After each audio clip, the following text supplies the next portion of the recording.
welcome to the 18th podcast from the People's Pundits. Myself, Kevin Clark and Ian Hart. And this week we are joined by our special guest, Paul Simpson. And Paul is a huge Spurs fan, which means, of course, his glass is always half empty and never half full after so many disappointments, Paul. So welcome to the podcast. You have listened to a few, haven't you? I have indeed. Not all 17 though. No. I've missed the middle 15. When's it going to become the latest podcast? I know. I've got to stop doing that. In sort of 10 years' time, you're going to welcome to the 436th podcast. I thought maybe I'd go till we hit our half century or something, and then I'll stop doing it. Till we hit our silver jubilee. That's right. So, gentlemen, before we get into the topics, just reflecting on the weekend of football. I guess the first one for me, Mourinho's anti-football strikes again. You look at Spurs there after, the draw in Madrid, narrowly scraping by Liverpool there, and of course now lose to West Ham in the Cup, lose to Man United. So did Pep get it right here, saying they are the Harry Kane team? So what do you think, Paul?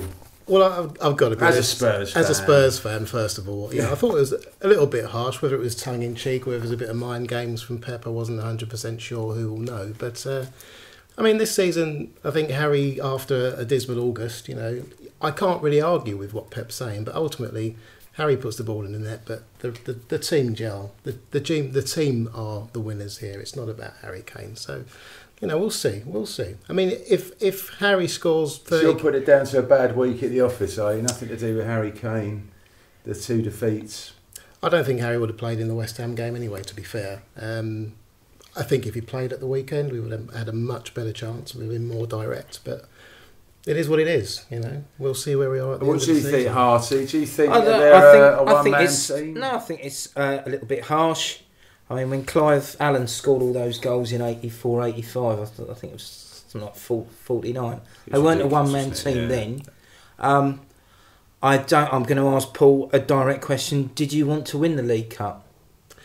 I would have taken the League Cup as would you really? Because I think with the Champions League and sort of poised, going well in the Champions League, a good start, going well in the Premiership, I think they didn't really want to win the League Cup. I thought they, as the old horses used to do, they dropped the hands and pulled up a bit last week. and I follow what Poch said. He said it's the Champions League and the Premiership they're going for. And that's fine. For me, it's brilliant to hear in the Tottenham manager saying that's what we're going for. Which is good. And then Manchester United, Mr. Ali could have sewn it up before Martial scored. Yes. Yeah. So I don't think it I just think, as you say there, Kev, I think it was a bad day at the office. I don't think they were up for it Wednesday against West Ham. I think there was an open top bus leaving from Stratford Town Hall, wasn't there, on the Thursday? So, I mean, you've got to look at both teams, the amount of changes they made, and I'm sure if you sat a West Ham fan where Paul is and asked him would they have rather beaten Palace or Spurs, everyone would have said Palace, wouldn't they? So I don't know. They don't like Spurs. I was going to say. No, but I'm not sure. But Premiership points are far more important. They are, but one thing I would take issue with Spurs is it's all right saying, well, we're after the Champions League and the Premier League. They've got to start winning something. They're not like Man United, with all due respect, are they? Or Liverpool back in the day. Yeah, they've got to start winning trophies. Yeah. So if I was a Spurs fan, I would absolutely have wanted to win the league. I mean, look at Mourinho when he came here with Chelsea. That's the first trophy he banked, wasn't it? He won a League Cup, and that got the momentum going. And I think that team, and I tell you what, I bet Harry Kane was gutted they got knocked out of that when he wasn't playing. You think Poch is cocked up then? I do, yeah. I think, and they were 2-0 up, come on, and cruising. Yeah. So they should have got against through. a very bad side, really, or a below average West Ham exactly, side. And they managed to throw it away. So going back to what he said, I appreciate that the Premier League and the Champions League are his priorities, but I don't think he would have dismissed the Cup. I don't think he would have dismissed the Carabao Cup. As a Tottenham fan at the start of the season, if you gave me the Carabao Cup and top four, I'd have taken that. because I think that's a realistic outlook. There you go. Right, well, let's move. I stand corrected. Let's move off Spurs and onto someone who wins trophies. The England under-17. So there's an interesting few comments made by Danny Murphy, actually. I mean, obviously, got 2-0 down in the World Cup final against Spain and winning 5-2. Just incredible performance. But Murphy's observation was, is this like, sounds like an old band, the youngsters of today, or fame culture, whatever you want to call it, that in all the photographs there's not an England badge to be seen because all the players have reversed their shirts, so it's their name, their number, about them as individuals. And he had a bit of an issue with that, in terms of what is that about? It's about people trying to get contracts. It's about someone. It's just they're self-important. This is an England team winning the World Cup. But they're 16-year-old kids, Kev. I think he's a little bit harsh. I think he's probably doing them a disservice there. I would say that I won't really judge. It was a great game, great performance. Came back here after the Worthing game. Worthing actually won on Saturday, so it's back-to-back victories. I don't think we can judge this team until they're all 23, 24. And interestingly enough, out the 22 players that finished that game on Saturday afternoon, how many will play in La Liga and how many will play in the Premiership in the next 8 years? Well, I'll tell you what, the way Liverpool are up front, I think that Brewster's got a chance of getting in after back-to-back hat-tricks. But we'll see. So. But I know what you mean, that the record's not great. I hope so. There was another. I'm trying to think, and I'll have to find it. I've let you down. There was a thing. There was a great. I think it was Steven Gerrard's England youth squad, and they actually went through who had ended up where, and it had been players ended up at Stevenage and Crewe and places like. And this was the top 20 under-18s in this country, boys that had been right the way through the system. So we are failing. We had this discussion in the pub after the Southampton game. Will the Brexit thing, because we don't have to adhere to the Treaty of Rome now, will that change how football is perceived, how players are developed, because they haven't got 28 member countries that they can go, freedom of movement, and all freedom that, of movement. It's an interesting one, but until we see XYZ playing in the Premiership week in, week out. What do you think about the before going on to the political angle there? What do you think, Paul, about this reversion of the shirts? Is that just? Let's just keep. I've got to be honest. I do understand what Danny Murphy's saying. That the way that football has evolved, and having listened to some podcasts, I don't want to spend a lot of time going back in the time when I loved football, because I've fallen out of love with football for varying reasons, but it's evolved to become a sport where agendas and individual agendas seem to override what the fundamental love of the game should be about. So I would argue that those young lads have reached the final. They've won a World Cup. Superb achievement. Their name is going to be written into history books.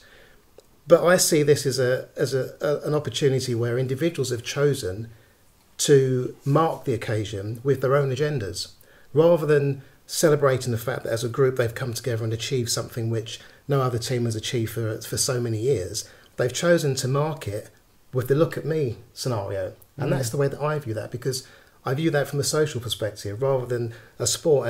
And something you touched on earlier, Ian, where you were talking about something we're going to come on to later in relation to comments that have been made in the media. Isn't it about more using football to kind of bring people together, rather than football giving other people another reason to alienate themselves from football, to feel distanced from the individuals that are part of the game, the individuals that represent clubs and represent our national team? They've chosen at that moment of glory to almost use it as a chance to self-promote, when the act of winning the trophy itself was that, or should be that vehicle. But the gulf is so much wider now. We'll have him again, because he's talking. The gulf is so much wider. We've mentioned the first season, the first day of the Premiership, the first weekend of the Premiership. The highest paid player in this country was Brian Robson on £8,000 a week. I don't know what the average wage in the country was on that weekend, but the gulf now between the the highest paid player in the Premiership and the average wage in this country for the working man, whose sport it originally was. That golfer's got I exactly take on board what you say. It's almost me now, rather than a team game. And very much so. And I wasn't aware that the players had decided to do that in the photo. And it's only when it was mentioned to me earlier on that I thought, well, actually, that doesn't sit comfortably with me. What's quite interesting as well is it wasn't like one or two. It was literally everybody, and I don't know how that makes it. I don't know. But your lad, and I've managed at under 18 level, and your lads play at that level. It is a very. I mean, I know all dressing rooms are a sort of barrack room culture, but I'm sure that would have been arranged before they even walked out for the warm up. If we win, we're going to do this. But is that right? It's an odd thing to arrange, isn't it? Don't get me wrong. No. Okay. I don't think it is right. But I think it's just a way of leaders and followers. I'm sure there's a couple of strong characters in there. I mean, there was a lad on Talksport today talking about a lad signing his first contract at a league, in a championship club, and he's on 18 grand a week at 18, wow. And he's nowhere near the first team. Well, it's one to come back to. I mean, I like the way you've risen that to a bit of social comment, Paul. You've given us a bit of gravitas. But that's a good, you see. We're turning into once. Panorama. Panorama with balls. Oh, okay. Yeah. Well, to the agenda, just to trash our Panorama style now. We're going to look at Joey Barton's attack on David Unsworth, potential new Everton manager. He's obviously temporary there, so we want to touch on that and a bit of comment around it. I think also our second topic is about, can football fans be objective? And of course, for those of you that do listen to this podcast will know that Harty manages to bring every question back round to Brighton. So clearly, you're missing out on that. And you're a Brighton season ticket holder as well. Thank you. As well. And Brighton being a bigger club than West Ham, we're still... Potentially. I've been getting some good feedback about that. I laughed at that one. Potentially. That's the word. I think you added potentially and afterwards. No, potentially. I know that we're not... Yeah. We didn't win the World Cup for England, as West Ham did, apparently. Exactly. And we will, of course, as always, have our nominations for Super Cool and Major Tool. And I think everyone knows so if you're on and listening, you know the social media outlets that we're on. We still haven't got that fax machine plugged in, have we? No. We've got everything else.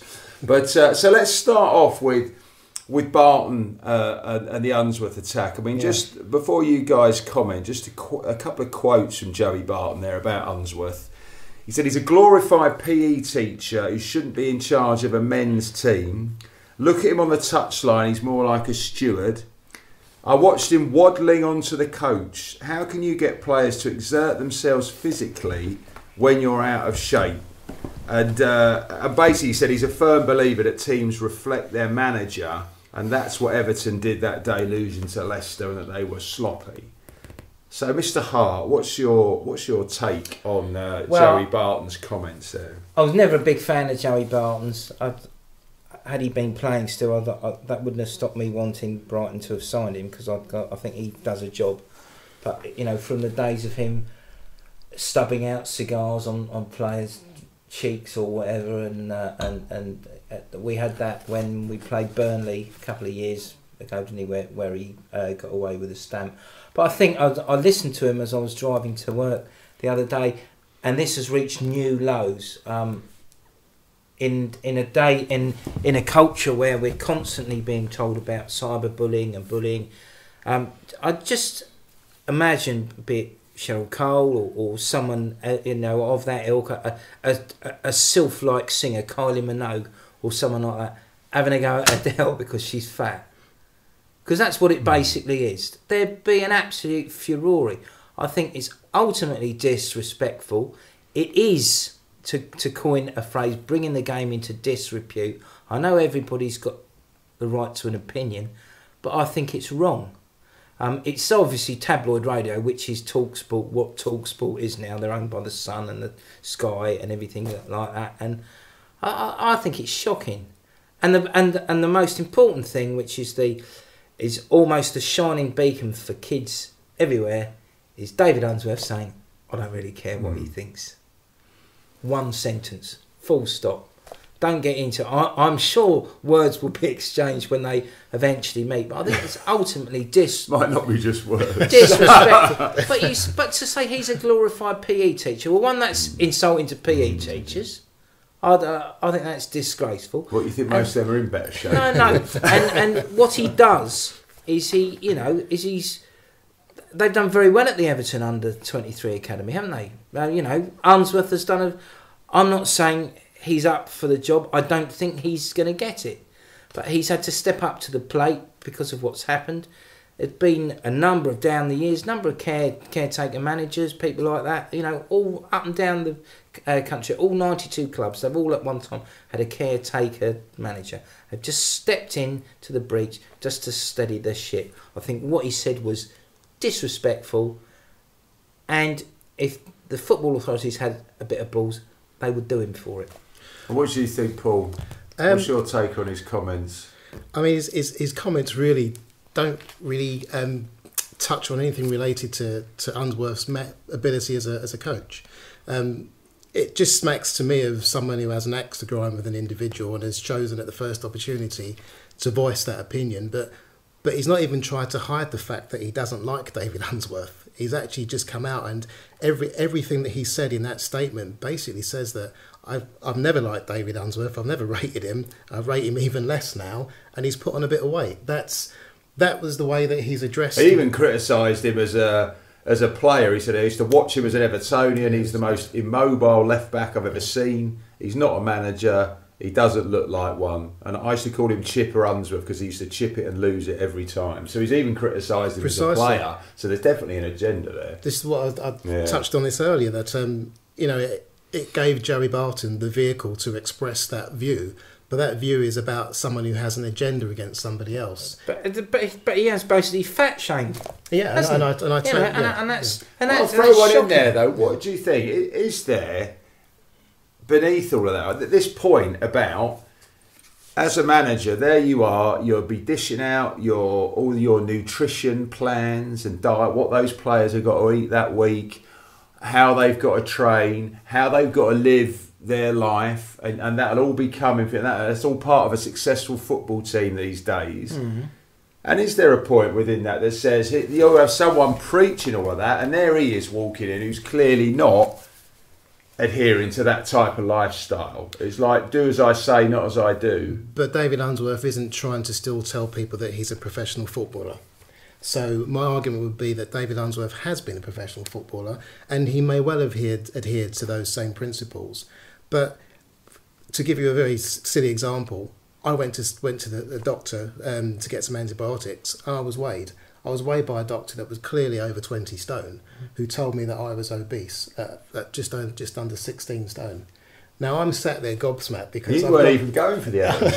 No, he wasn't. No, but I've got a medical professional telling me that I'm overweight when he himself. Yeah. So for me, it smacks of, I'm not going to say this surgery, but I think I know the doctor you're referring to. But I know. Let's just look now. You say, do as I say, not do as I do. He had a career that went from 1992 to 2009. That's a 17-year career in professional football. 449 games, 45 goals. 1 England cap, 7 England under 21 caps. I don't see how you can say that he's not an example. All right, he's put on a few pounds. He was always quite a hefty lad anyway. Mm. You can't take away 449 games of professional football. He's played for his country. He has been picked. Who would have been 95? That would have been Venables. So he's been picked for the England team. So it's not do as I say. And I suppose as well with managers, let's be honest, if you're going to start looking at God, Rafa Benitez, the chant is always fat Spanish waiter, isn't it? And look what he's won. Look Steve at Evans. Ancelotti. Let's get Steve Evans. Steve Evans got looks a couple like of promotions. like a coach driver, doesn't it? But no, it is. Look, it's crazy how he can do that. And I think nothing surprises me with Barton. But then Talk Sport will be loving it because There's headlines they're everywhere. even on a podcast. Yeah, And we're was talking it back of the Mirror yesterday morning? It was back of the Sun. It was, so you know, he's done his job. Yeah, and TalkSport knew what they were getting when they hired him. Yeah. You know, and I don't hear so far that TalkSport have asked Dre Barton to issue an apology. No, so no, as far they as I'm actually made him. concerned- When I was driving around yesterday morning, they actually clarified on the news at 10:30. They said TalkSport columnist and breakfast show host has clarified what he said about David Unsworth yesterday, and then they played the soundbite. They're from maximising it, absolutely. Alan Brazil show, and you know how must Alan Brazil feel? He mentioned Alan Brazil. No, Yeah, but when he he's was- saying that, and he's sat opposite him in a desk, and Alan Brazil, where if the doctor thinks you're obese, God knows what he thinks Alan Brazil is. I met him in Langan's once. I thought he was going to explode. He's like Mr. Creosote. Well, he said Unsworth makes Alan Brazil look like an athlete. That was actually part of one of his quotes. So Well, I think that is really disrespectful. But you know, who too? I can't. Whether it's Brazil no, or Unsworth. no. But as I said, if it had been a female singer or a female actress talking about a larger actress, it would have been all sorts of No, I controversy. think that's that's a a good good analogy. And what does it say about what are we told with with the kids in schools? I've been to school governor, and and I know about the bullying culture because I've been in disciplinary hearings with kids. So then we're ultimately saying to kids, well, it's actually all right to have a go at people for being fat, and you can slate them, and in fact you can slate them on national radio with millions of people listening. And he's not been called out. No, I understand. And of course, the other big thing to take out of that is that when Harty's driving around, he is thinking about Cheryl Cole. Yeah, amongst other things. More Kylie than Cheryl. So, moving on to, can football fans be objective, right? And there's a couple of Can angles Joey around Barton this. go to David Unsworth's for Christmas Day? That's about the same level. But I want to sort of approach this from a couple of angles, actually. Because on the one side, if I said, like Southampton, we talked about, did we, Claude Puel last week, finished 8th with Southampton, a League Cup final, sacked. Ranieri, a Premier League at Leicester, sacked. Tony Pulis at Stoke, they become an established Premier League side, out the door. Even Koeman, you could say Everton was 7th last year. Is anyone really? That's what's expected. Allardyce at West Ham. But this is all about, and it's not just. I don't think it's always owners and that. A lot of the time, I don't think fans. Pulis. I mean, was Pulis actually sacked? Was that more mutual? I think it was mutual. And to be fair, and in his defence, because I know a couple of lads that scout for him, and a lad who used to be his assistant manager at Bournemouth. He had serious family issues down south that he felt he had to sort out at the time that he left Stoke. So I think you're doing him a disservice there. Right, well, I'll retract Tony Pulis. Retract Tony Pulis. Right, Tone. whatever on the case. You've done more than Joey Barton's done. I know. But I suppose there's the thing here that it's about are you objective as a fan anyway? But you get teams like this where suddenly a bit of success and you get maybe delusions of grandeur. I mean, you've mentioned on this podcast before, Harty, about look at Alan Curbishley at Charlton. Suddenly the fans wanted Charlton to be like European football. It's getting boring being mid-table in the old First Division. So well, it's the Premiership. Well, there you go. So it's so Mick McCarthy at Wolves, I remember. I mean, he was out. Well, Wolves just tumbled after he left, because it wasn't enough that he was just about keeping them up, Yeah. So, I mean, do you think we just lose sight of reality? We had this conversation. All right, you two got your Liverpool and your Spurs affinities. You are coming round to the blue and white side, Kev, with all your going to watch the Albion. Let's go a scenario, and you and I are going to more away games than I think I've ever been to before. I mean, I think been to every one this season so far. 4 or 5 on the bounce. So we survived this year, which I think we will. We survive next year, and there's a little bit of improvement. We have a little bit of a plateau, and we do roughly what we did. So we survive 1, 2 or 3 years. As fans, are we always going to put up with that? Or will we be looking for that little bit more? To a degree, what the Charlton fans were. Because if Brighton are finishing 17th, 16th, 7th, 15th, 14th every season for 4, 5, 6 years, yes, it's great financially. Will we get 30,000 every week? Will we? No, I'm asking you. In your opinion, if we stay but in the lower reaches of the Premiership for the next 5 or 6 years, will the crowd stay at 30,000, or will the honeymoon period?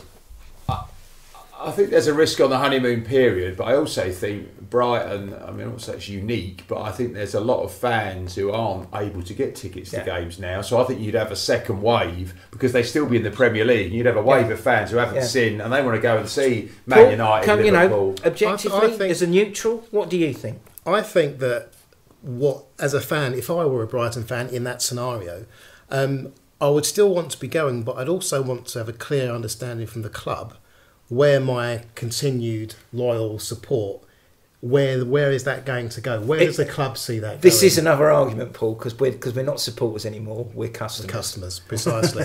So if I'm going to keep investing my season ticket in the club as a customer, I want to understand from that club, what can I expect for that return? Do I expect the same old? So what's their vision are you talking about? What are their aspirations? Yeah. And I want to see that evidence. Now, it doesn't necessarily mean that has to be evidenced in revenue, how the books are balanced. It doesn't mean that they have to be going on to winning cups. But I want to see that the club is trying to progress, and that club progressing, for me, is on the pitch. And I want to see a relative investment to try to facilitate that investment in what I see on the pitch.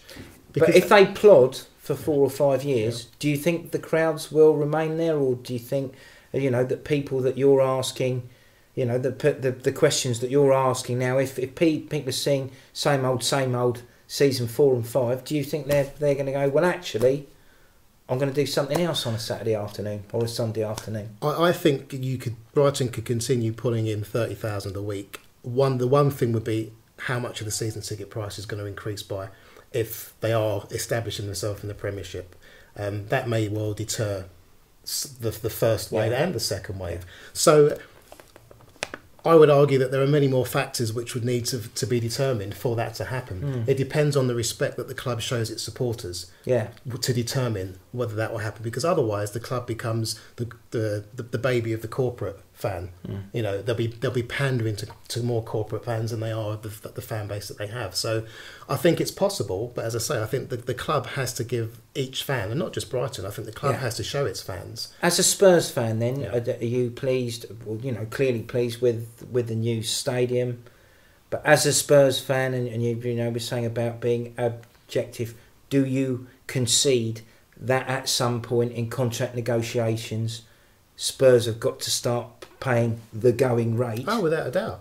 And if they don't, they will suffer for it. Without a doubt. I mean, the fact that we managed to hold on to our best players, bar Carl Walker this summer, I think was a huge achievement. But I think that is down to the manager's relationship with the players, but also the manager's relationship with the chairman at the moment. Because Daniel Levy isn't the easiest chairman to work for. I give him his due, because I believe that he makes funds available for a manager and asks that manager to work with the resources that those funds buy. But I think in Pochettino, he actually has someone that he trusts can deliver the vision, that whether it's Daniel Levy's vision or a joint vision, he has someone that he trusts. So as long as Pochettino stays there and wants to remain, I think there's a good chance that the nucleus of that squad can stay together. Now, you can argue that the pundits always tell us Spurs fans that we need to win a trophy. That it's all right being nearly men. That if you don't win a trophy, it counts for nothing. Now, from a professional's career perspective, that may well be true. But I'm seeing progress in Tottenham, and I'm hearing from the manager. The manager wants to go for the Champions League and for the Premiership. I've never heard a Tottenham manager in my time talking about his team challenging for either of those two competitions. So I'm impressed by the drive that the management team have. That shows to me that they have a plan in place which they're working towards. The performances on the pitch and the players that we have, the squad that we're building, shows me that year on year there's improvement. Now, whether that's enough to take us to that final hurdle in this short space of time, I don't honestly think so. I hope, but being objective, I don't really think that's going to be. It's quite interesting, the objective comment, because I almost think as well it comes down to fans of different clubs. Because I don't know about you. I mean, I joked earlier at the intro with Paul about glass, like you're always like half empty rather than half full. I don't know about you, but most Tottenham fans I know, even now with all that's going on, which is very exciting, there's almost like a mentality in Tottenham fans that it will go wrong. And no matter how well they're going, it will go wrong because it's Tottenham, and it always goes wrong in the end. And we're going to lose the players. Jimmy White, isn't it? But I think you've got that. You've almost got Arsenal fans at the moment who just think everything is. Yeah, they've won 3 FA Cups in the last 4 years, but the whole club, it's like doom and gloom. And then you get Brighton. So you're, for example, as a Brighton, you're like very upbeat about all what's going on. But it's Brighton, really strange how a week. So that objectives has got different angles of different fans. I think a week in politics is a long time. 2 weeks in Premiership football is amazing, because I come out of the Everton game gutted that we drew, and I came out of the Southampton game when we got the same result, and I'm thinking, well, actually, that was probably a fair result. I mean, I thought we were appalling the first 35 minutes, weren't we? Absolutely. I think it's... And Liverpool fans, it amazes me at Liverpool fans, because there are no Premier League title, whatever it is, since 1990.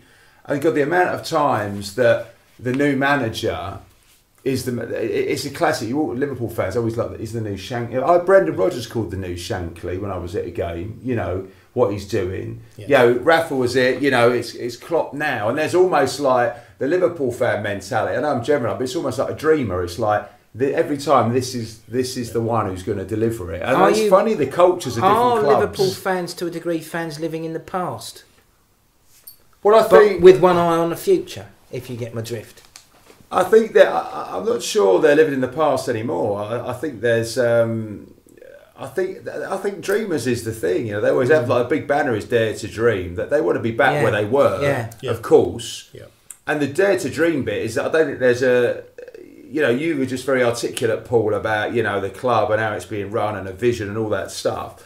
The Liverpool logic, there isn't a logic to it, because it's almost like people, like I said the other week, they compare Liverpool to like Man United, Man City, Chelsea, and they've got sort of no right to be compared like that financially or otherwise at the moment. Klopp's got a punch above his weight, as we said, net 34 million spent.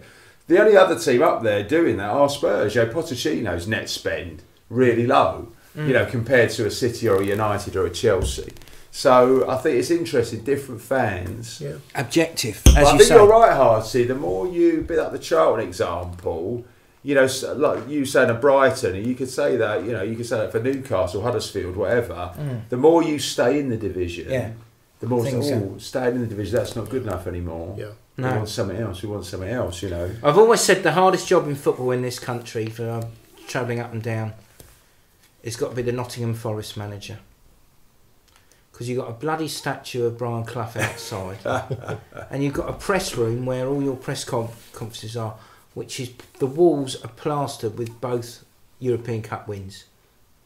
You cannot move for, it's almost like it was last week, and you're almost, they are stuck in they've got a wonderful stadium and they've had countless owners, but it must be so hard. It's quite interesting for the manager there. I read only last week, Mourinho apparently at United, one of the first, the start of this season, they've obviously got loads of stuff, treble winners, all these glorious moments, and he's had all of it taken down, and all the pictures are of them winning the Europa League. That's good. And what was it? What did they win? That was it, the League Cup they won last year. So all those players have won 2 trophies. And he's got that everywhere. All the treble stuff, just gone. Good. Yeah. So it's Cloughie took a chainsaw to Don Revie's desk. He cut it up. But also the other thing about dreaming, right? We do have Leicester winning a Premier League. Liverpool, Istanbul, 3-0 down. We all see moments like that and think it can happen. Hereford, Newcastle United, and Brighton, Hereford. I think as fans, you're not blind to what's happening at your club. Whether it's great, whether it's mediocre, whether it's absolutely abysmal. But I think what you say to other fans is very different to the reality that you have of where your club is. So you might share that vision with another fan, another Brighton fan, another Liverpool fan, another Tottenham fan. But I would not tell that to a Man United fan what I feel about my club. I was absolutely shocked. I was listening to Talk Sport on Sunday, and they had a Palace fan on going on about the last minute win and the 2-2 the last minute egg and the 2-2 draw, and he said it was like getting a win, and Joe Hart had played well, blah, blah. And then I think it was Mark Sager said, go on, and name me 4. Because he said, I don't think Palace are going to go down, and I said, and he said, name me 3 teams that Palace will finish above. And I said to my missus, we were driving somewhere, I said, here we go. he's gonna have a go at us. Yeah. No, I'll tell you when, it was Saturday night we were going out, and he didn't mention us, and I thought, I couldn't believe that. He might have forgotten. He might have forgotten. Probably just forgot the phone down. I never said Brighton. Yeah. Right, Jez. Well, I think we shall move on now to our regular slot of Super Cool versus Major Tool. So let's start with Super Cool. Mr. Simpson, over the last week, your nomination for Super Cool. Well, you touched on it, Ian. You mentioned the... It goes to Slaven Bilic, really. Being 2-0 down at half-time to Tottenham at Wembley. I don't know what he said to those players at half-time, but for the first time in God knows how many games, they came out, and whether it was for him or themselves or for their fans, I don't know. But so I'll give Slaven Bilic credit for that. And I'll also give him that credit for the momentum they took to Palace. Now, whether they deserved to win, Palace apparently had more of the game, more of the opportunities. But again, going in 2-0 up at half time with that momentum from the game at Wembley, I had nothing but admiration for that man, because he's been a dead man walking for so long, and to shove 2 fingers up at everybody else for the way that he did, I'll say super cool Slaven Bilic. I do like Slav. How about you, Harty, for your super cool? Sean Dyche, 5 years in a job.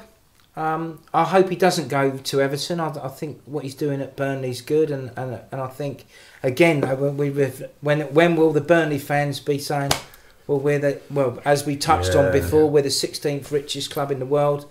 We need to be getting in the Europa League. 5 years in a job, I think he's got to be now behind Wenger. Is he the longest serving Premiership manager? He's got to be, hasn't he? Got to be 5 years. I know he's gone down to the Championship with them, but I can't think of anyone. Pochettino's not been at Spurs 5 years, has he? No, Dyche has been there longer than Chris Hughton. He's not 5 Hughton's yet. not 5 years, He's not 5 yet, no. Yeah, I think you're right. No, I think you're right as well. So in this day and age, I mean, but again, without wishing... Eddie Howe. That might be the only one. Has Eddie Howe been at Bournemouth, what, for the second time? I suppose, he did have split service. Yeah, had a break. But no, 5 years anyway. In this day and age, the table at the 5 years. Is it significant that, without wishing to be xenophobic, everybody in Burnley's board is basically... No, it's basically Lancashire. They're Lancastrians. Right. It is run... As Burnley has done, they're bored. Sorry, I thought you meant everyone in Burnley was bored. No. Everybody in Burnley's board is from Lancashire. Is a I'm with you now. Yeah. So he's got a homegrown board. So he's got a board that know the ins and outs of domestic football, and I don't know. We'll see. I still think he should take. Did he replace Eddie Howe? I think he did, didn't he? Yeah, absolutely. Yeah, he would have done. Yeah, he would have replaced Eddie Howe. Absolutely. Yeah. No, that's a good one. So Sean Dyche and so if he replaced Eddie Howe, therefore they're roughly the same time. Yeah, absolutely. See, Columbo, you've redeemed yourself when you sit out on that stat. That's one for the teenagers. Well, I'm going to give it to, because everyone was saying how boring Claude Puel was, and I've got to say, I don't know if you guys saw that Leicester goal, the Damari Gray run, first time to Mahrez, first time to Vardy, sensational. If you haven't watched that goal, watch it. So as Claude's got his boring tag, I thought, there you go. There's one for him, or one for Leicester at least, and a good win for Leicester as well. So Harty on Major Tool. Right, well, there's a plethora, isn't there? There are a few options. Whoever oversaw the League Cup quarter-final draw. which is shrouded in mystery because it eventually wasn't live, was it? It was pre-recorded. Oh, was it? I didn't even And know all the that. 4 big clubs avoided each other. And Yeah. were they all drawn at home? I think they were all drawn at home, weren't they? But anyway, they had several dry runs. Cough, cough.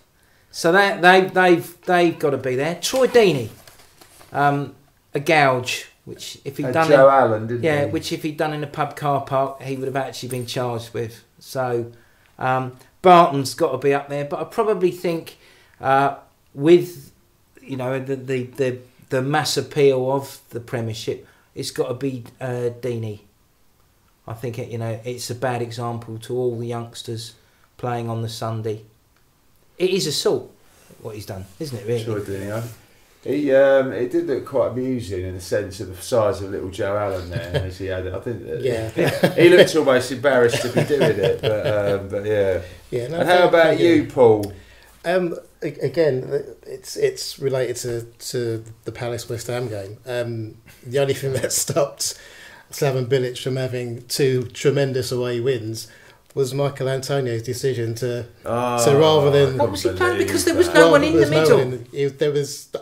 I'm still. Do you think if he put it into Rosette, the ref would have blown up, wouldn't he? Or could well have done, but the chances are if he puts it in Rosette, then that goal doesn't happen. It was that reminiscent passage of play of Ginola, wasn't it? I was actually thinking it was more reminiscent of John Barnes against Arsenal, but that's showing my age. When I obliterated that one from my sorry mind, to bring that Paul. back into You're your still at mindset. school then, Oh, that Kevin. was, Yeah. no, I mean, I it remember wasn't- watching that one. It wasn't as calamitous as Mr. No. Barnes' attempt to kill the game off, but Michael Antonio gets my major tool. Gerard Houllier didn't he call Ginola like a criminal or something after France failing to get to the World Cup? There was a couple. I mean, I had on the major tour. One I saw this morning that Dejan Lovren's had death threats for him and his family, which I just think's all a bit tragic, isn't it? A couple of defensive errors leads to that. And I did see Tottenham have issued lifetime bans to 2 supporters who are throwing urine at West Ham fans during that Carabao Cup game. They used to call it Bovril at the Goldstone.